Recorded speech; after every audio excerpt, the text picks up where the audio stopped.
Good evening. I'd like to welcome everyone to the January 29th El Paso Community College Board of Trustee meeting. On behalf of the board, I want to wish everybody a happy New Year. A little 29 days late, but hopefully we'll have another great year here at EPCC. First call of order is Mr. Smith. Will you lead us in the Pledge of Allegiance, please?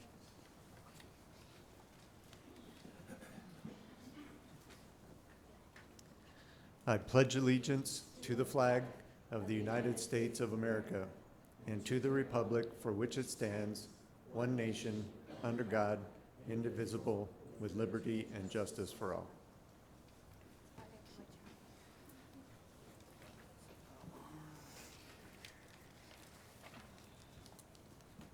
All right. 1.4, approval of the minutes. Item 1.4, approval of minutes, none. 1.5 is welcome guests and staff members to the meeting. Open forum, do we have anyone scheduled for open forum? No, we don't. Okay. Presentations by individuals, groups, and organizations. We're going to move the item number 1.74 up because they all have to leave. So you all are up. Come on up to the podium and tell us what you got.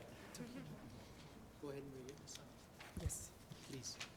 Item 1.7.4, the El Paso Community College Foundation, represented by Ms. Patricia Marquez, Board Chair, and Dr. Dolores Gross, Executive Director, will recognize GECU representatives Ms. Georgina Hernandez, Media Coordinator Director, Communications Department, and Ms. Carmen Guerrero, Branch Sales and Service Manager, for the recent contribution of $10,000 for student scholarships.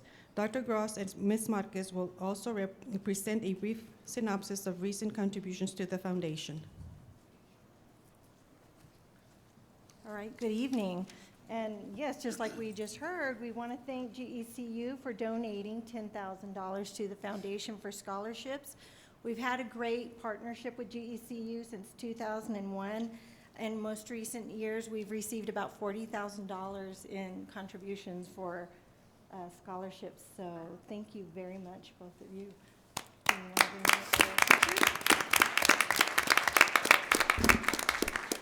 Here with us this evening from GECU, we have Ms. Georgina Hernandez, who is with the GECU Foundation and also Media Director from the Communications Department, and Ms. Carmen Guerrero, and Carmen is Branch Sales and Service Manager.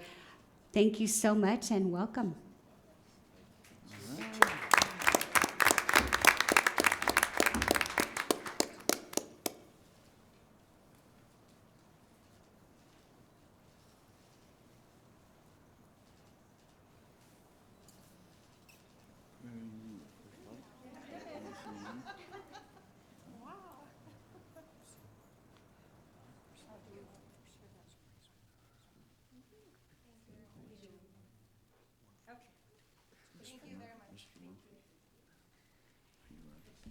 This amount is enough to fund 10 full-time student scholarships. So thank you so much to our foundation partner.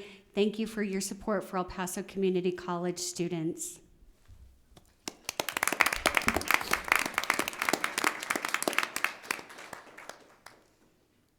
Okay, and just to go over a few highlights for the 18-19 year, EPCC student scholarships were totaled about $212,000. That came out to be about 190 scholarships. Since 2010, the foundation has awarded 1,800 scholarships for a total of $2.5 million.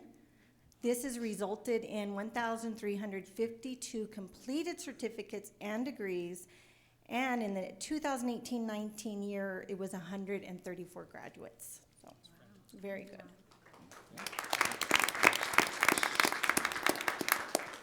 Okay. All right, and also the foundation was awarded a grant in the amount of $167,000 specifically for welding and machining programs through our partnership with Marathon Petroleum. Other new scholarships that we received were from the McDonald's of El Paso, for graduating high school seniors in the amount of $44,000. I want to make sure that everybody is aware this is the first time that we have received a scholarship from McDonald's El Paso. EPCC Foundation was able to match with $22,000. Also, hospitality-related industries, we had received another $10,000, and El Paso Architectural Foundation another $3,000. Just a few highlights from fundraisers from last fiscal year. El Paso Giving Day raised $7,800, and thank you for all of those of you that donated during El Paso Giving Day. The foundation will be participating again this coming year, and that's in November. Fajitas and Margaritas for scholarships. It was our 4th year, and thank you to the Board of Trustees, Dr. Serrata, faculty and staff that attended and supported that event. That netted $46,200.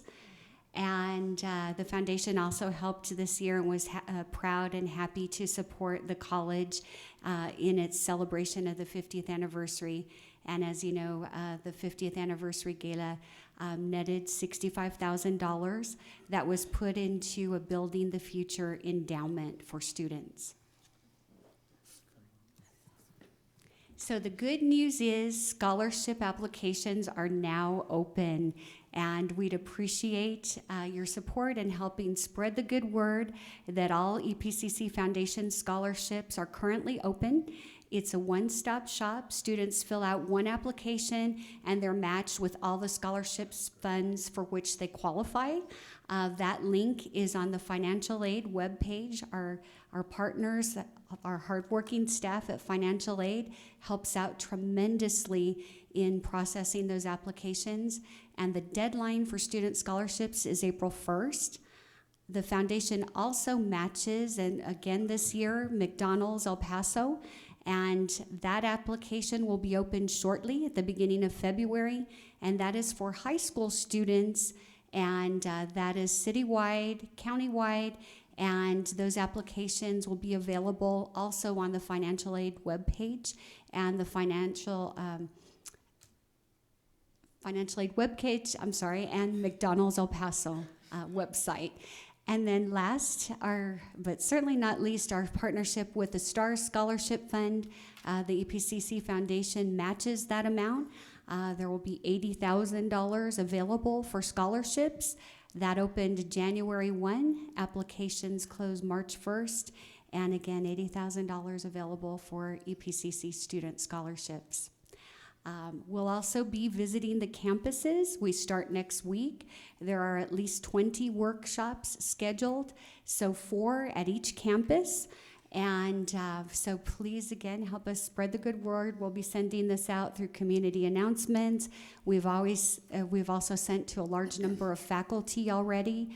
We'll get this on the college website, but workshops at all the campuses to help students fill out their applications, answer any questions, and make sure that they take every opportunity to apply and that they know all the financial resources that are available to them. And last year, we had almost 800 applications. We are working hard to have more this year. Thank you so much. Can I ask a question Sure. on the application, the announcement for the applications? Are you sending those to the PR departments of the school districts so that they can put them on their website? Or put a link on? If Sure. not, can we start doing it? So one of the things that we do is we send them to the Go Center coordinators, the dual credit coordinators, and try to outreach as much as possible. But we'll send them to as many spots as we can. Only because that way they can put it on the district webpage so that more students can access them. Great, thank you. Thank you. Great job. Back to 1.7.1. Item 1.7.1, Dr. William Serrata, college president, will recognize individuals who have retired from the college district. There's one retiree, but she was not here. Item 1.7.3, Ms. Terry Reinert, CPA, partner Peña Briones McDaniel and Company PC, will present the audit results for the fiscal year 2019 financial statements. Now. Good evening. Thank you very much for allowing us to come and present your audit for the year end August 31st, 2019. Also with me is Renee Pena. He also is a partner with Pena Briones McDaniels as well. Oops, where's my button? There we go. To begin with, or so before we get into the numbers, I just kind of want to go over and give you a little overview or so of what the audit is and whose responsibility is and how we conduct the audit. So to begin with or so, again, just to make sure we have some new board members, that when we do an audit or so, we're giving you a reasonable, not an absolute assurance that the financial statements are materially correct. Also, sometimes people get the misconceptions on an audit or so is that we're going to look at every transactions or so that occurred during the college's financial statements. We don't. We go into a testing of a scope of our audit, and so we don't do it looking at everything. And so how do we determine that scope that we're going to test or so is by looking at your internal controls, which I'll go over a little bit more as we go along. Also, what our responsibility is making sure that we come here and present the audit to the governing body. And so that is why we're here to you tonight or so to go over our results of that audit. And then just kind of want to let you know, too, you have a responsibility. The management here at the college has a responsibility for your financial statements. You can't, once you have an audit, it's not just the CPA's responsibility, but it's yours to make sure that your financial statements are presented fairly on a regular basis when you present your monthly financial statements, and that you make sure that you maintain an effective internal control system in place. And so, having an audit does not relieve you of that responsibility. When we do an audit, so too, again, as I mentioned, that we don't look at every transaction or so, that we can't do that. We have to take a look at your internal controls, which will help us determine then what we're going to test. And we base these internal controls, there's 5 basic elements over internal control, which is based upon this study that was done back in 1992 and has been updated since then, the COSCO. And the elements or so that we take a look at is your control environment. That's your tone at your top. That is the board, that is the president, that's the cabinet, those are the department heads. It's the policies and procedures you have in place. It's also the attitude you have about ethical behavior and making sure that everyone's accountable here at the college. That is kind of the foundation of your internal control system. Without that, the other elements are not going to work most likely. Another element is your risk assessment. That is what you look at. You look and see what could go wrong at the college and what are you going to do to put in place or so to prevent things from happening that you don't want to happen. And so that's, again, is internally, what do you look at when you do your risk assessment, when you put in a new practice, a new software, you put in a new program in there, you take your risk assessment and determine, again, what kind of controls you need to have in place in there. Another element is your information and communication. That's throughout all of your internal controls. You must have communications and information supplied to all your employees. And so that, again, is those policies and procedures you have. That's kind of a control environment item. But how do you get that out to all of your staff so they know that's what's there? How do they know what they're supposed to do, what is right, policies to follow? And if something's not going right, what communications, how do they know where to communicate that at? So we look at that. Another element is the monitoring. So that's, again, is another thing internally. Whenever you have any changes in your system, to make sure those systems are still working as they should be, or you have even an ongoing process to making sure those controls that you have set up in place are continuing working, that someone internally has not bypassed those controls. And the last element of internal control that we take a look at is our control activities. That's the one I think most people kind of think about internal control. That's your performance reviews. Those are making sure that you're doing comparisons, making sure things match up, looking at current numbers against budgeted or current numbers against prior years to make sure those are making sense. You're looking at your information processing to make sure your bank reconciliations are done on a timely basis, making sure your different accounts or so, again, are reconciled and are reviewed by other people. Making sure all your transactions are authorized. So like when purchase orders are so been approved, certain purchases are approved here by the Board of Trustees, making sure those processes are being done. And then also your physical controls. So that's making sure all your fixed assets or so are done, a physical inventory are done on a regular basis. But nowadays, physical controls really have a lot to do with computers, making sure your computer systems have security on them, that there's controls, that passwords are safeguarded, et cetera. And then segregation of duties. Sometimes I think people wonder why you have to have so many different people or different departments involved in a process, but that's part of your internal control. You don't ever want to have one person or one department being in charge of the full transaction, of approving it and recording it, and reviewing it. And so that you want to make sure you have good segregations of duties. There. Then what we try to do, when we put all that together, then we determine what our testings are going to be. And what we're trying to determine is, are the numbers materially correct on your financial statements? Have you followed the proper government accounting principles? And are your internal controls over your reporting efficient or effective? And so that's what all of this process is trying to determine there. We also do an audit, what we call a single audit. You receive more than $750,000 in federal and also $750,000 more in state awards. And so therefore you have to have what we have called a single audit. The rules that we follow is called the uniform guidance. And so we have to go through there and select your major programs. Those are the larger programs, and test those. And we're looking to make sure that you're in compliance with those, that you follow the rules, whatever they said you're supposed to use the funds for, that you have done that. And then you have internal controls over those processes. And so we looked at this year, we looked at 94% of your federal programs, which that consisted of your student financial aid, and then also another program called the Student Service Support Services. That also came from the Department of Education. And then for state, we looked at 81% of those funds, and that came from your state, Texas state grants, the TEOG, and then also we looked at the Texas Workforce, the Skills Development Grant on that. If you want a full list or so of the programs tested in the large financial statements, you can see those on 63 and 64. Another thing that we have to take a look at too is any material management judgments or accounting estimates. And in your case, your largest one, your most material one, and the one that you have to use the most management judgment has to do with your allowance for accounts receivable.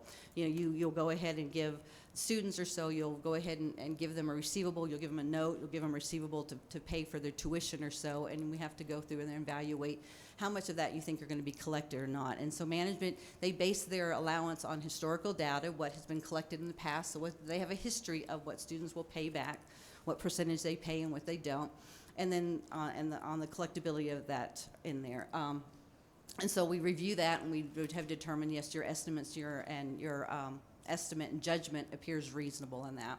Another large significant accounting policies we talked about last year, those were here, they had the new OPEB, the other post-benefit, employee benefit plan, and then also the pension. So what those are is those are promises you have made to your staff that you are going to give them a pension later when they retire, and you also are going to provide them health insurance when they retire.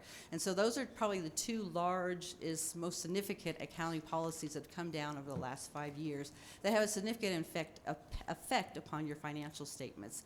We'll get into a little bit more detail, but just an overview. It ended up having a negative effect to your bottom line by $6.4 million this year. So it is a pretty significant area. This slide here really kind of shows you the ins and out of the pension one.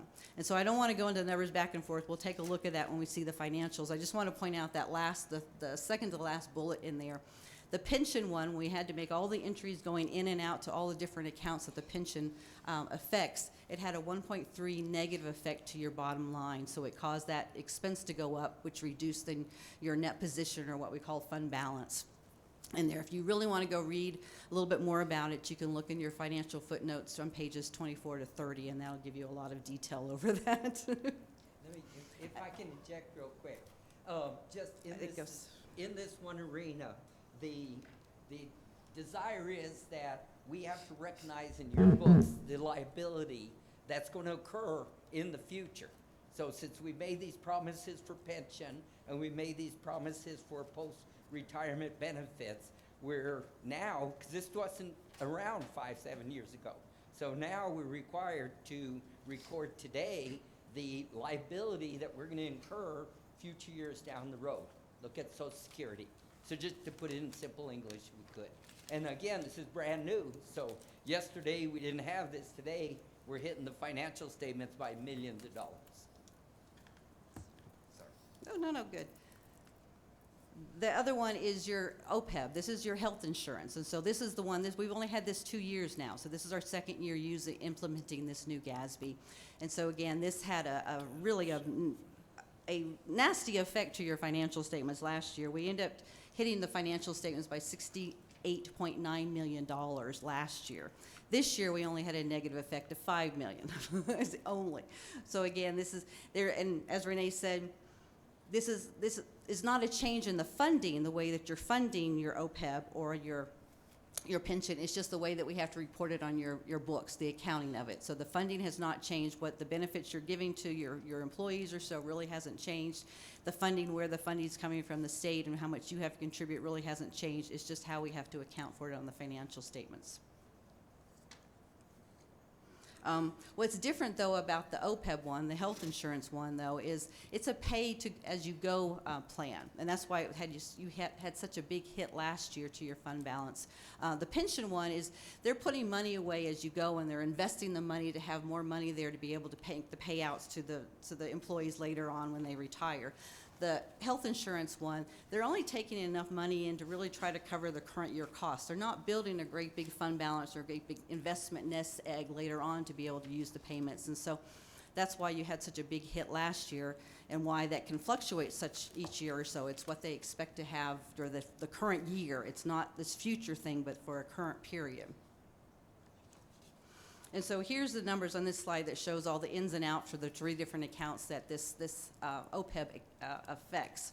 Again, if you take a look at the second to last bullet or so, this is where this year you had an effect to your bottom line, a negative effect of over $5 million that it hits you. And so when we go through the expenses, you'll see where that is coming out at too. You want to know why? Why did they have these big changes? Why the big hits this year? So on the pension one, what they did is, every year the actuaries get together and they go through and they reevaluate their assumptions. And what they went in there and changed and said the discount rate and the rate of return on investments, they said those really were too high. Those really are not realistic. And so they reduced them down from 8% down to 6.9% for the discount rate, and then for 8% down to 7.25 for the investment rate. And so causing those rates to go down, that's what caused then your liability to go up. And if you really want to go, if you look at the page 29 in your financial statements, we have a schedule in there that says it's a sensitivity schedule. It says, okay, if those rates go down 1% or up 1%, what kind of effect will that have onto your net liability? And so if you look at last year's liability in your pension, if it went down 1%, it was going to be about $34 million. Well, they lowered it 1%, and now your liability is $35 million. So that really was pretty accurate in what they were doing when they gave you that sensitivity and how it would affect your bottom line. Also every year they go in there and they look at your demographics, employees, the mortality rates, when they think people retire, those type of things or so, and adjust those. And then over on the OPEB, that's again is your health insurance. What they changed with that is last year again was the first year, and so this year they went back and re-look at the FASB and reinterpret it. Instead of saying that it only included retirees, we should be including retirees and current employees when we do all of our assumptions of the employees. And so that had an effect on causing you to have a $5 million hit to your bottom line this year because of that. And then they also changed the rate some, but it really was changing the pool that they had to take into consideration when they did their assumptions. When we did the audit, we had a couple, we call them audit adjustments, but really they were adjustments that we worked with management with. Management has to close out the books or so we can start the audit. They can't keep them open indefinitely. They knew they had, yes, you're in the middle of doing their master plan projects, of doing all the building or so, and sometimes it's difficult to get all the invoices in from all of your contractors and vendors. And so we had a couple entries that we had to make or so to increase the accounts payable for some of those invoices that came in after you received your preliminary internal financial statement. So that totaled $725,000. And then the OPEB, the retirement one too, we knew that we were going to have that one. because the state auditor didn't give us the adjustment until the end of November. So again, they're called audit adjustments, but those are things that we work with management with together and came up with. So it wasn't a I got you. It was things that they knew about and we worked together to book, but I have to report that to you since they were changes from your internals. And then audit adjustments not recorded. Those are what we call past adjustments. We did not have any of those, so we didn't have anything that we thought should have been made that wasn't made to the audit.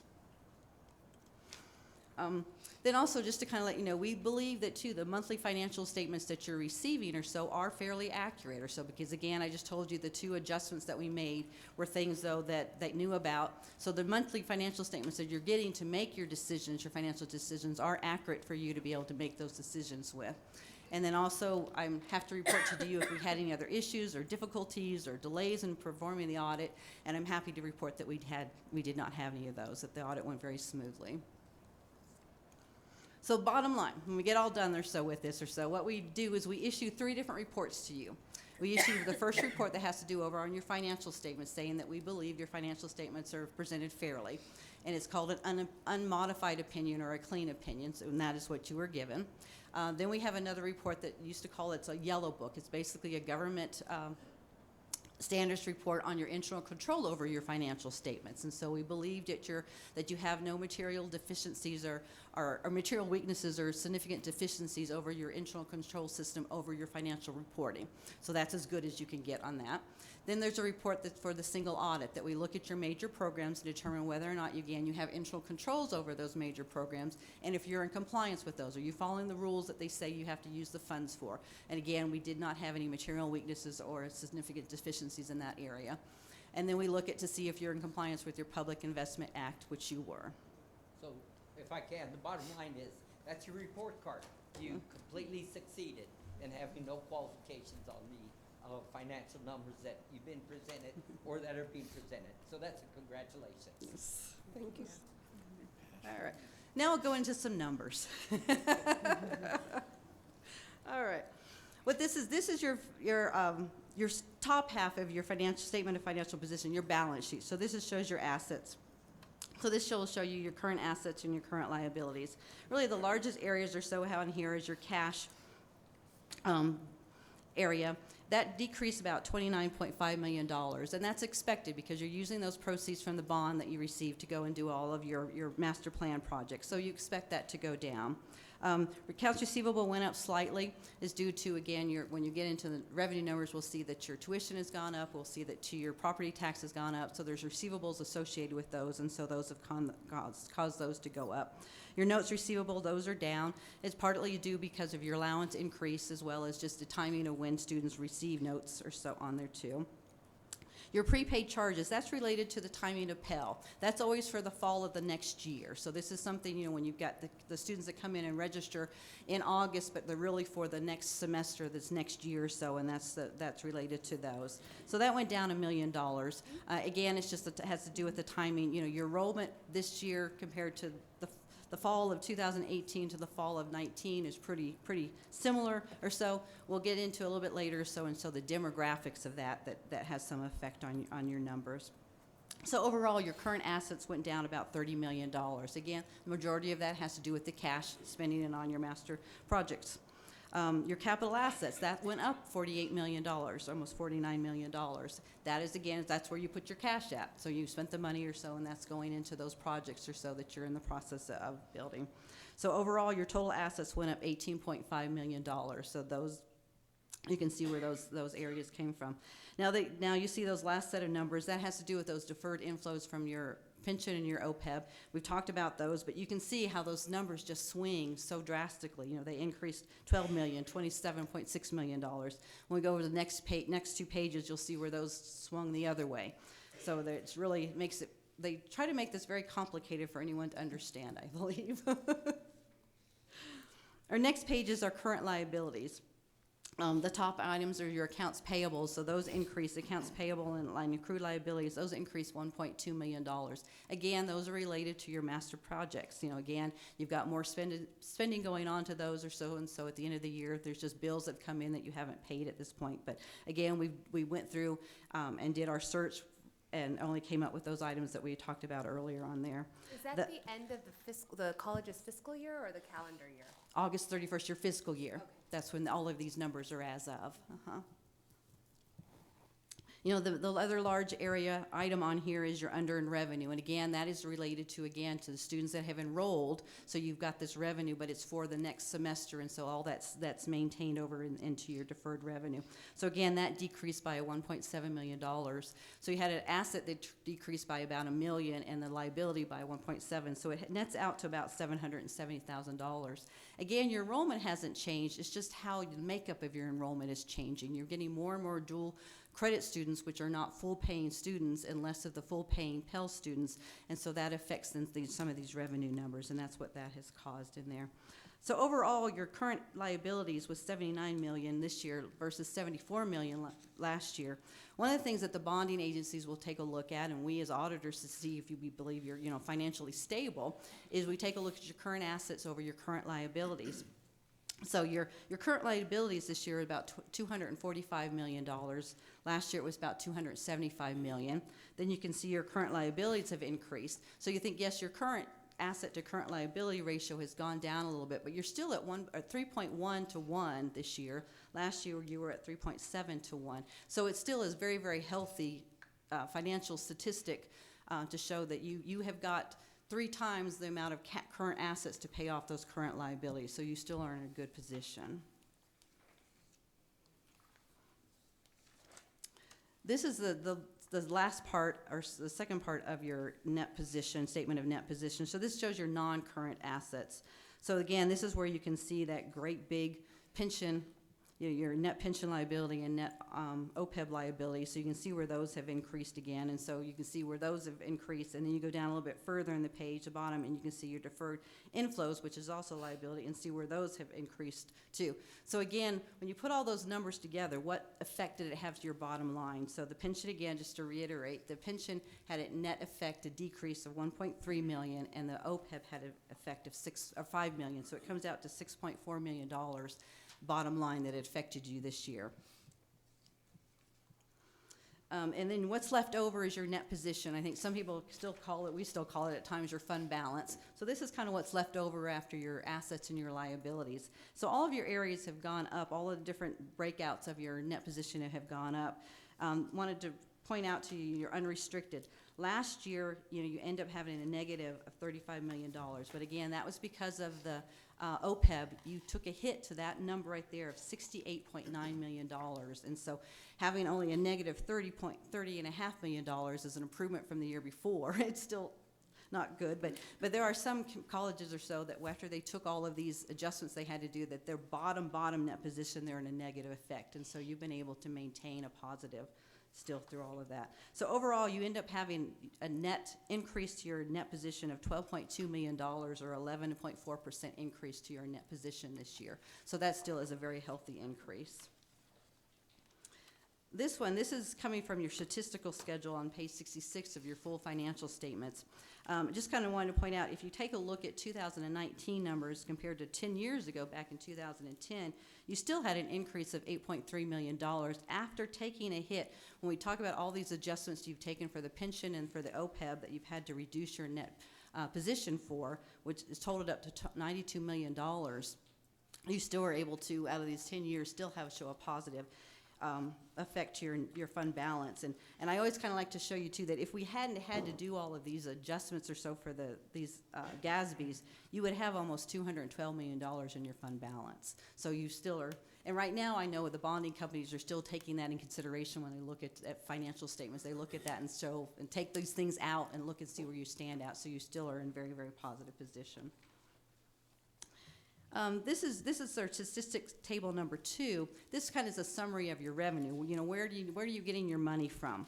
And so you can see your tuition and fees. This is your net of your discounts. So this is net of the discounts for the Pell. This is a net of discounts for the dual credits, et cetera, type thing. And so you can see this year you were at $25 million.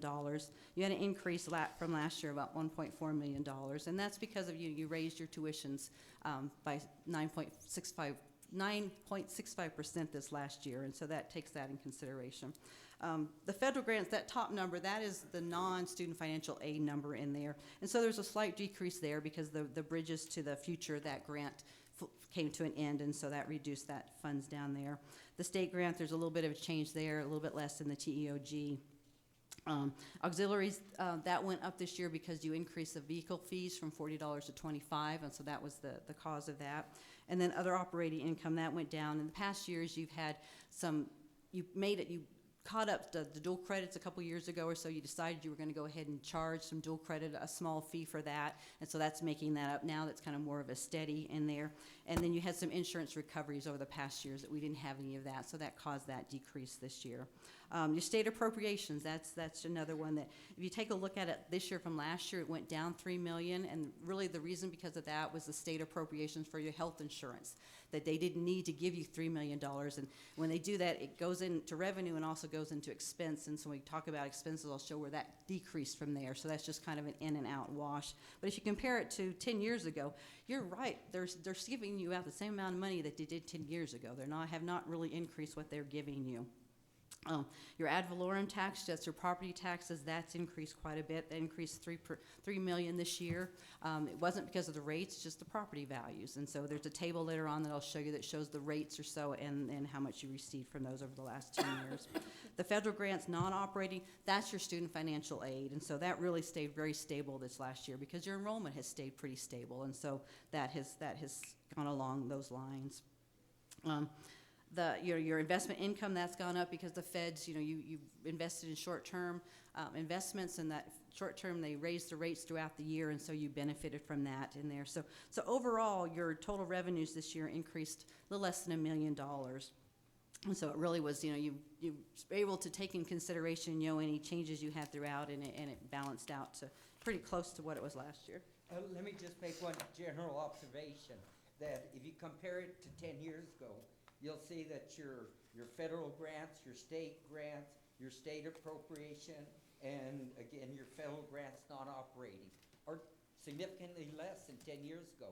So the government is basically saying, we're going to let you go and run on your own, and it shows the critical importance of you all diversifying, which you've done a great job of, and bringing in resources from other avenues. So just a quick note.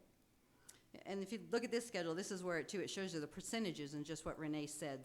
It shows you the shift of your revenue. Your 4 large sources of revenue are your tuition and fees, your state appropriations, your property taxes, and your federal grants. That makes up like 91, 92% of all your revenues, those 4 areas. And see, there's a shift. So you can see your tuition and fees. 10 years ago, it was 8.8% of your total revenue. Now it's 12.75%.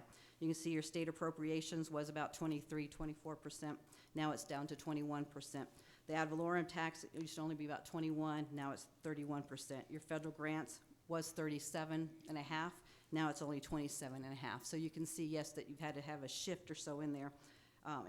And just to point out too, 11 years ago is kind of when the state appropriations really dropped. So 10 years ago, it's kind of comparable what it has been these last 10 years. 11 years ago, that's really when they made a big change in the funding to community colleges. Now I'll go on to expenses. This kind of shows you expenses by your function. Overall, your expenses increased $3.2 million this year. Really, why that occurred or so is you gave all your staff a 3% raise, and so that was like 1.8% increase to your cost. Then we talked again about, it all comes back down to these benefits or so, is the OPEB and the pension. I talked about the $6 million that hit your bottom line. Well, that caused the increase to go, your expenses to go up. But then there was reduction or so for that state appropriations for the health insurance of $3 million that went down. And then you had just a general control over your operating costs, which includes your repairs and maintenance. It cost supplies, consultings, fees like that or so. That decreased by $2 million. And so all of those or so, you were able then to really control your costs. When you consider you took a hit of $6.4 million having to do with that OPEB and pension liability adjustment you had to make. Overall, though, your overall expenses went up less than $3.2 million. You did a good job with that. This one, again, just kind of shows you that ratio of the different classifications or different functions or so in there. There really isn't a lot of change in those from year to year. Then I like to go, again, just to point out, this is your tuition and fee schedule, so you can see what you have been, your tuition fees have been over the last 10 years. And you see, yes, they've increased or so, but still, when you compare what your tuition and fees are here at EPCC versus other institutions here in our area, so you still have the best tuition and fees for your students. And then another of your large funding sources, remember that you have 4 major funding sources, is your property taxes. And so this is a little schedule that kind of shows you then how much you have brought in over the last 10 years for your property taxes. It shows too the valuation has really gone up. When you take a look then at EPCC's percentage of taxes over all the other entities that tax us here in this area, your percentage rates or so have stayed pretty consistent throughout the last 10 years. You know, you're sitting now at 4.61% of all the taxes that we property owners pay. It's only 4.6% of that is going to EPCC. Then your state appropriations. So again, you can kind of see what they're giving you and how much they're giving you for a full-time student, which is was considered 12 hours. So right now you're getting $1,811. What's not on here, because this is the last 10 years, you are not quite back what you were at 10 years ago. 11 years ago, they were giving you $1,909 11 years ago, and your state appropriation per contact hour right now is at $3.21. 11 years ago, it was $3.39 an hour. So you're still not back at that level, but they slowly has gone up, but it's still not at the level it was 11 years ago. And then I like this schedule that put together. This has to do with your student demographics, because we've talked about, you doing the dual credits in early college, which is great getting those students in here, but unfortunately they don't pay the full tuition. And so that's what it reflects on some of your numbers. And as you can look on here, you can see too your semester hours or so, the 3 to 5. Now you're seeing at 25% of your students are only taking 3 to 5 hours. So those are those dual credit students. 10 years ago, it was only 18.7% of your students. The 12 to 14, which is more your full-time students, now is 21%. 10 years ago, that was 30% of your students. So you can see the shift of your student makeup. And then to support that too, you can take a look at your ages. The under 18 makes up almost 25% of your students. 10 years ago, it was less than 9% of your students. So again, you can see that shift of the students, and then of course then your revenue stream changes because of that shift of those students. And just to close out, I'd like to make sure that I thank Dr. Sharada, the cabinet, Mrs. Shaughnessy, Mr. Flores, Ms. Zuniga. I'm going to miss somebody. We had so much assistance and people with student financial aid. We work with them quite a bit because of the student financial aid and the single audits and the grants and the accounting department, the IT department. I know then the staff over too in Ms. Shaughnessy's office and Mr. Flores' office and the accounting department assist us greatly in preparing this financial statements, that we could not do this audit without all of their assistance and their professionalism throughout the audit. And so that was our presentation, and want to open up to any questions you may have. Any questions? Thank you so much. I think you've been doing this for the 25 years that I've been here, so every year you... No, we left for a few years. Oh, is that law? So you guys aren't fixing the books? But y'all are doing a great job. Okay. Thank you. Well, that's Josette and her crew. It is. And on that, I think Dr. Sarata has something to say about that. I do. You're going to read 1.7.2? Yes, I'm sorry, I apologize. I got ahead of myself and skipped item 1.72, so if I may. Item 1.7.2, Dr. Serrata will present the Certificate of Achievement for Excellence in Financial Reporting for fiscal year 2017-2018 to Ms. Josette Shaughnessy, Vice President, Financial and Administrative Operations, Mr. Fernando Flores, Associate Vice President, Budget and Financial Services, and Ana Zuniga, Comptroller. Chair Haggerty, members of the board, again, I'd like to thank Ms. Reinert and the great report and the audit that they provided. Part of that is having a incredibly strong chief financial officer and a team within finance and administrative services, and we're blessed to have that at El Paso Community College. Vice President Shaughnessy, Associate Vice President Flores, Ms. Zuniga, and the entire staff. They're at a point now that they are replacing items on here. So this is the 23rd year in a row that they have received the Certificate of Achievement for Excellence in Financial Reporting, presented to El Paso Community College District, Texas. It's signed by the Executive Director of Government Finance Officers Association. This is the 23rd year in a row, again, that they have received this under their leadership. And so on behalf of the college, it's my honor to present this certificate to them.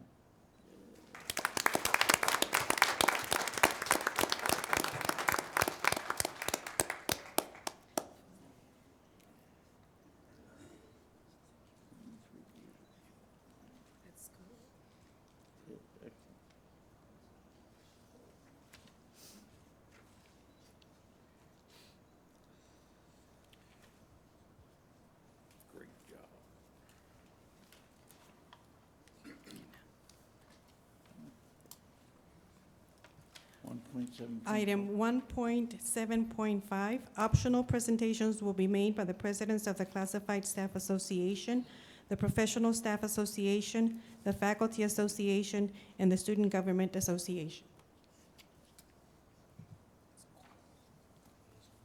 Keep you awake.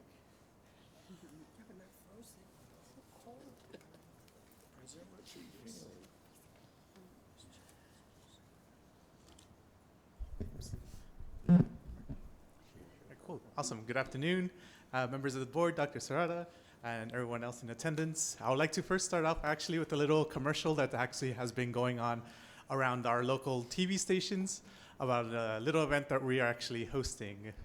So if you guys, when we're ready, we're actually going to go ahead and play. There you go. Join us as we host the first ever Children's Miracle Network Dance Marathon, benefiting El Paso Children's Hospital.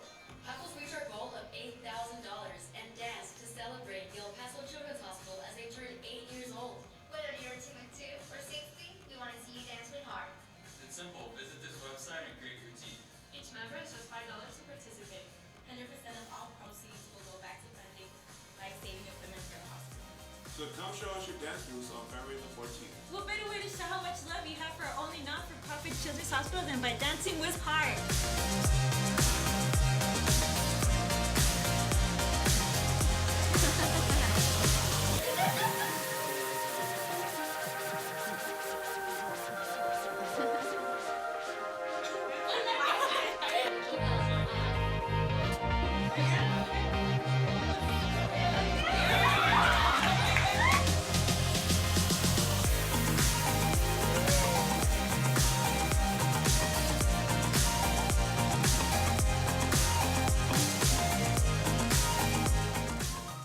So I'm extremely lucky that, so I'm like super lucky that they only aired the first 30 seconds part and not the parts where I actually do the moves. If not, I would have been, you know, super embarrassed, I guess you could say. So as you can tell, I'm not a dancer, but I will do my part of dancing with a night away when it comes to the day of the event. It's actually going to be on February 14th, which is going to be on Valentine's Day. The reason it's going to be the same day, it's actually the same anniversary, the 8-year anniversary of the Children's Hospital itself as well, from being here in the area. Like we mentioned in the commercial, it's actually all the proceeds are going to be going to life-saving equipment for the Children's Hospital, and we're actually looking for your guys' open invitation. If you guys want to come, if you guys want to bring your date, since it is the Valentine's Day as well. We're going to actually have fun and games, dancing, obviously, dance competitions, and all that good stuff as well. We're actually throwing out a little challenge within all the departments. If you're the head of a department, go ahead and create your team, and whichever department actually raises the most funds, we'll go ahead and get a cool trophy for bragging rights and all that good stuff. So you can, I know the flyer has been posted around, so you guys can actually go ahead and go and use the QR code. There's a little shortened link on the flyer as well. I have a couple here if you guys are interested. I'll leave them outside on the little table at the door if you guys are interested in having some, and all that good stuff. So yeah, I hope to see you guys there. Other than that, we're actually the next coming month on February 20th, we're actually hosting the debates for the House District 76, the vacant position, on February 20th at 5:30 p.m. Also, if you guys are interested as well, and that's for the vacant House position. But thank you. If you guys have any questions, please let me know. Where's the debate going to be held? Oh, that's going to be at Valle Verde, actually. at the cafeteria annex. And you'll have it live streamed as well? Hopefully, that's the plan. So is there any age limit on the dance? No. It's actually open to everyone. We're actually, we're actually catering it more for kids as a family-friendly event. We actually, during the event as well, we're actually going to have kids that were actually part of the process of the Children's Hospital, so they can go ahead and tell their story. One of them is Hannah. She's actually a 4-time cancer survivor. So she's actually going to be telling her story within the actual event as well. So we're going to hear her as well as a couple of other kids as well. Did we send the information to the schools where the kids are? Yeah, we actually went out and sent it to a couple of the PR departments in the media. We went to visit them at for example, the Socorro School District, Clint ISD, and EPISD so far. Great. So, Okay. It's a wonderful idea. Thank you. It's the very, very first one. We're hopefully trying to see if we can make it an annual thing to try to keep it a tradition. So it's a little bit nervous because, we're kind of like a community where we pretty much wait till the last minute to actually register and do things. So we're kind of still trying to ballpark how many people we're going to have in attendance. So, but other than that, we're actually pedal to the metal, full things going. Been working on this all winter break. So awesome. Right. Thank you so much. Keep up the good work. Thank you.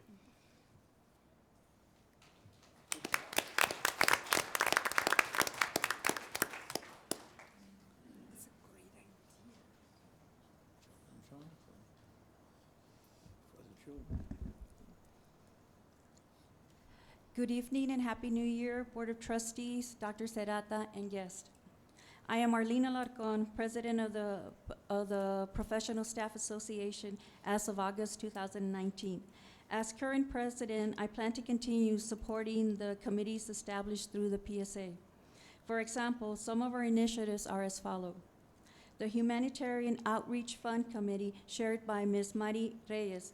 This initiative assists PSA members with financial help when faced with emergency circumstances such as paying medical bills.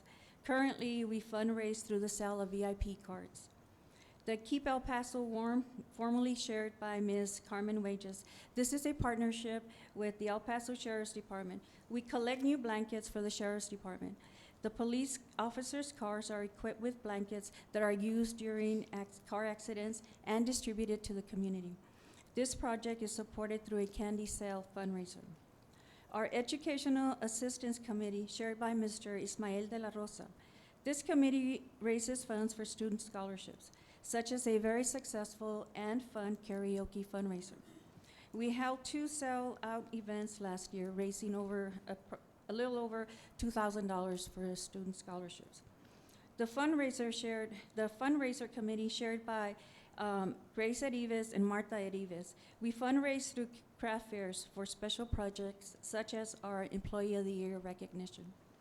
The Rights and Responsibility Committee, which I currently chair, reviews district policies and procedures. I would like to take this opportunity to thank all the committee chairs and the members for all their hard work. In addition, I would like to thank Dr. Quiroz for accepting to serve as our PSA liaison and our mentor. Furthermore, I'd like to thank Dr. Serrata and the Board of Trustees for your continued support of our initiatives. We hope to continue with these projects throughout this year. Thank you and have a great evening.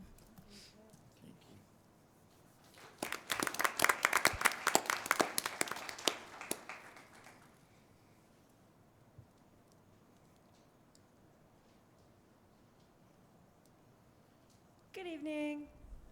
Hi. Happy New Year from the Faculty Association. Tonight our remarks will be very brief. The major project that's before the association at this time is we are in the process of evaluating our bylaws.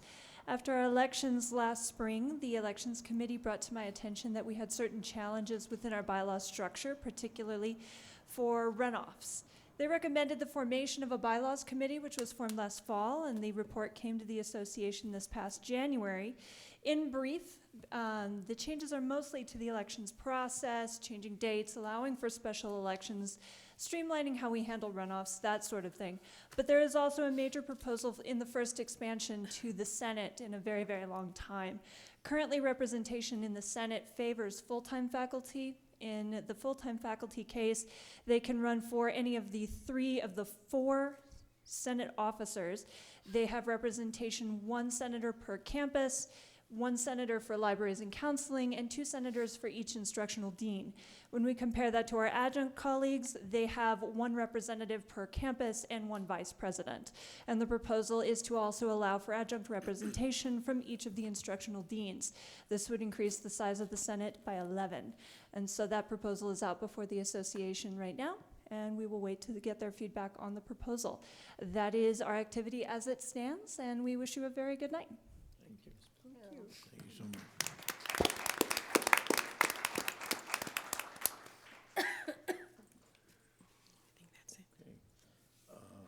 Item 1. Item 1.8, communications, none. Item 1.9, Board of Trustees business. Item 1.9.1, consideration and possible action to authorize settlement between the college as a member of the Rate 41 Group and PUCT applicants, El Paso Electric Company and Sun Jupiter Holdings, of the matter PUCT docket number 49849 in Public Utility Commission of Texas proceeding related to the sale, transfer, or merger of El Paso Electric Company to JP Morgan's Infrastructure Investments Fund. Board members, we're going to move this into executive session as per legal counsel. Okay, 1.9.2. Item 1.92, discussion and action to authorize college staff to negotiate and the president to execute certain promissory notes with local private schools regarding dual credit courses. We're also going to move this item into executive session as per legal counsel. Okay. Item 1.9.3, discussion and action to authorize the president to execute a certain child care agreement with YWCA under the campus program. Move to approve. Second. Any discussion? Call the question. Mr. Uxer? Aye. Ms. Sanchez? Aye. Mrs. Robles? Aye. Dr. Graham? Aye. Ms. Nájera? Aye. Ms. Piña? Aye. Mr. Haggerty? Aye. Item 1.10, board reports. Item 1.10.1, treasurer's report, December 31st, 2019. No action is necessary. Item 1.10.2, president's report. Item 1.10.2.1, Dr. Serrata will update the Board of Trustees and audience on recent events that have transpired at the college. Chair Haggerty and members of the board, I too share my welcome to all faculty and staff, as well as our students. Happy New Year. I know today's probably the last day that we'll be able to say that for the rest of the year, but welcome to the spring 2020 semester. Classes officially began on Tuesday, January 21st. On January 21st, El Paso Community College, in partnership with Isleta Independent School District, held the grand opening for the Career Center at Riverside Pathways in Technology Early College High School, our PTEC, at the Valle Verde Transportation Training Center. The new PTEC offers studies in the areas of automotive technology, diesel technology, and computer-aided design. This is our second. Very excited to open this particular PTEC. It is an opportunity for students who say, I want to just graduate from high school and go into the workforce to actually get a credential, whether it be a level 1 certificate or an Associate of Applied Science, which will then allow them to graduate from high school with that credential and go on to earn a living wage. And so we're certainly pleased. These are the first 2. We anticipate that we will continue to expand PTEC opportunities for our region. We're excited to announce the grand opening of the new facility, I see Dr. Tena, at the Northwest Campus on February the 5th. So we look forward to being on your campus, Dr. Tena, at 10 a.m. All guests are invited. It is a beautiful building, and you can definitely see it from I-10. So it is a really nice addition, and so thrilled that we will be opening that particular facility. El Paso Community College will hold its Spring Professional Development Day district-wide on February the 6th. All classes will meet as scheduled. Student services offices will be closed to allow that particular staff to participate in professional development. Lawrence Welsh El Paso Community College Professor of English received the 2019 Border Regional Library Association Southwest Book Award. The book, Cutting the Wire, Photographs and Poetry from the U.S.-Mexico Border, was a collaboration between Professor Welsh, Ray Gonzalez, photography by Bruce Berman, and edited by Ms. Lisa McNeil, El Paso Community College Professor of Speech. Congratulations to Professor Welsh and his collaborators. 8 of our El Paso Community College students received certificates of recognition for the Spring 2020 Hospitality and Tourism and Related Program Scholarships awarded from the El Paso Community College Foundation. The students included are Catherine Chacon Torres, Janie Chavez, Ramses Hernandez, Alejandro Hidalgo, Cristina Navarro, Luis Peña, and Abigail Rascon. So congratulations to all the recipients. More good student news. El Paso Community College student Eileen Garcia was presented with a certificate of recognition for being selected as one of the 2020 Dream Scholars by Achieving the Dream. EPCC student Saul Fuentes was also presented with a certificate of recognition for being named an EPCC Dream Scholar finalist. Both students received scholarships of $1,000 from the El Paso Community College Foundation on yesterday, Tuesday, January 28th. Congratulations to both students. Eileen is one of approximately 10 students nationally selected to be a part of the Achieving the Dream Institute. That will take place in February in the DC area. And so she will be joining a team from the college at that particular conference. So we're certainly excited for both of those students, very strong students. On Wednesday, January the 8th, the Texas Association of Community Colleges hosted Senator Creighton.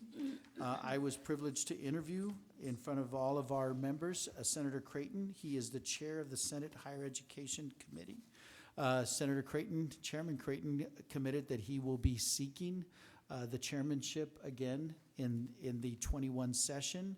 He also indicated that from his perspective as chair of Senate Higher Ed, that they will not be looking at reducing the tax rate for community colleges as they did for school districts as well as cities and counties, that they will keep the 8% tax rate for colleges. That doesn't mean that our board will be raising taxes by that amount, but should the college need to, that option is available. By the way, this board has raised taxes 4 times in the last 16 years.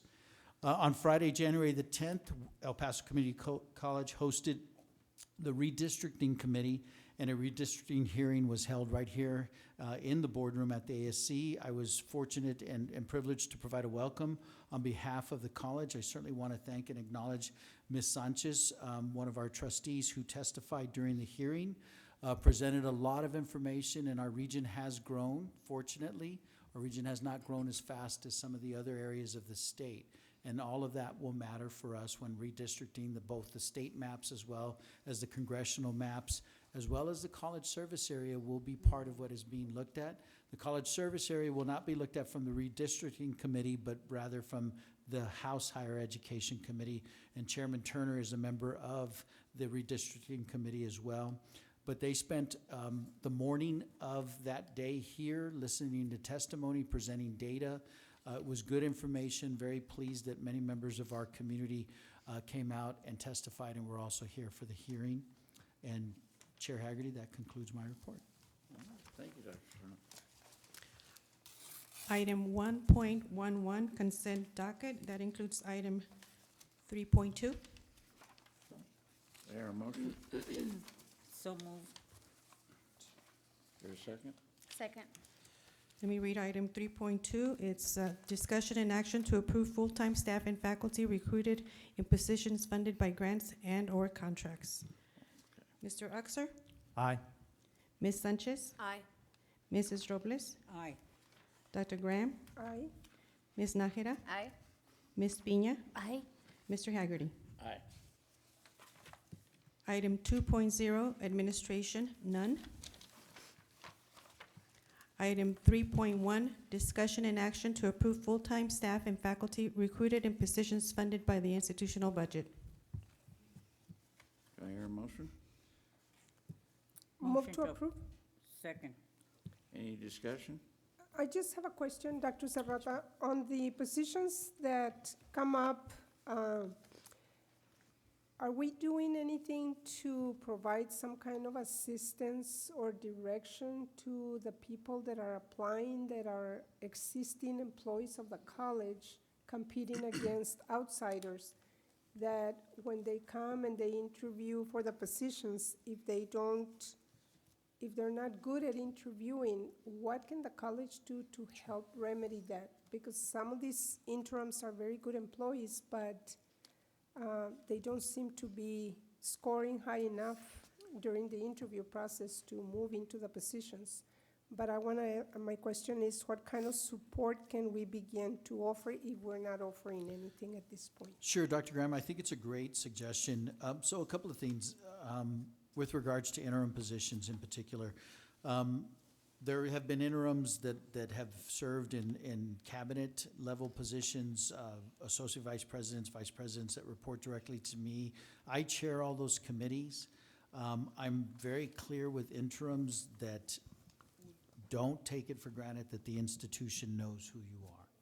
And therefore, you need to interview as if you are not known to the committee. It's your time to brag. It's your time to really sell yourself to the institution.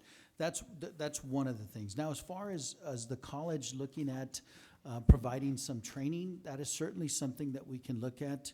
I will work with Dr. Peña and his team under Vice President Shaughnessy at looking at providing some training opportunities, contracting with different businesses that do that, Dr. Graham. I'm certainly happy to do that so that we can provide another opportunity of professional development for the faculty and staff at the institution. Thank you. And I will follow up. I think we owe it to the employees that have been here and are not doing very well in the interview process, but have done a good job on the job.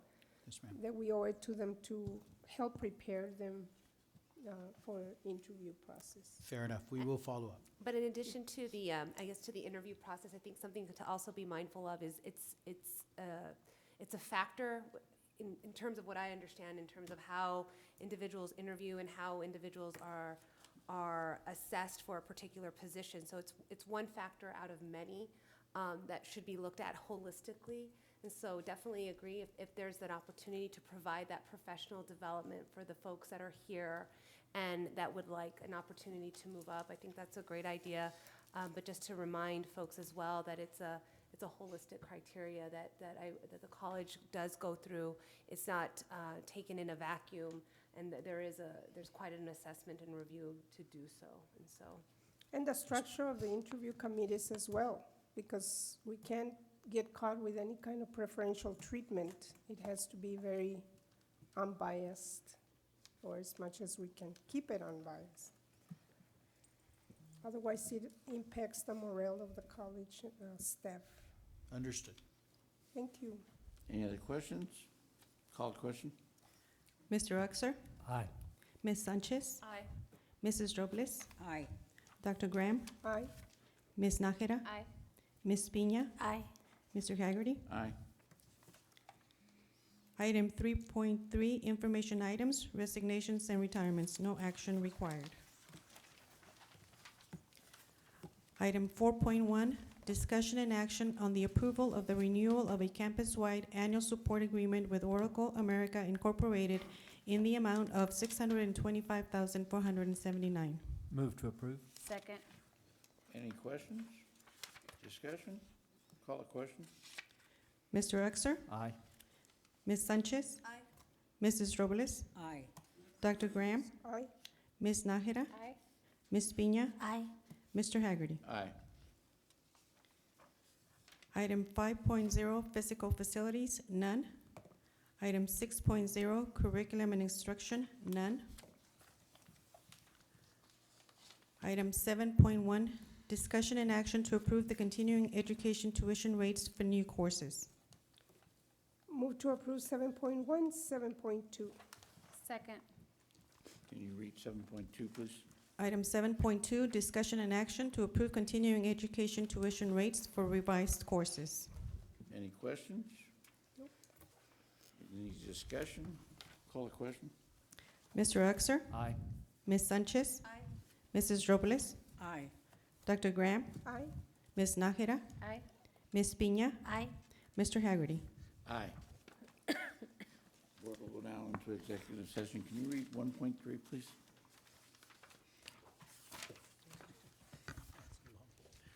Item 1.3, the Board of Trustees may conduct an executive or closed session pursuant to Chapter 551 of the Texas Government Code for one or more of the following reasons. 1, consultation with its attorney to seek or receive legal advice or consultation regarding pending or contemplated litigation or for any purpose authorized by law. 2, discussion about the value or transfer of real property. 3, discussion about a prospective gift or donation. 4, consideration of specific personnel matters. 5, discussion about security, personnel, or devices. Or 6, discussion of certain economic development matters. The board may also announce that it will go into executive session on any item listed on this agenda if the subject matter is permitted for a closed session by provisions of Chapter 551 of the Texas Government Code. Any vote regarding these items shall be taken in open session. Discussion regarding the Public Utility Commission of Texas proceeding related to the sale, transfer, or merger of El Paso Electric Company to Sun Jupiter Holdings, LLC, and IIF U.S. Holding II, LP, entities related to J.P. Morgan's Infrastructure Investments Fund, PUC docket number 49849, joint report and application of El Paso Electric Company, Sun Jupiter Holdings, LLC, and IIF U.S. Holding II, LP, for regulatory approvals under PURA sections 14.101, 39.262, 39.915, pursuant to section 551.071 of the Texas Government Code. Discussion regarding the legal rights and obligations arising from certain promissory notes with local private schools regarding dual credit courses pursuant to section 551.071 of the Texas Government Code. Discussion regarding the legal rights and obligations arising from various agreements involving the 2016 bond construction projects pursuant to section 551.071 of the Texas Government Code.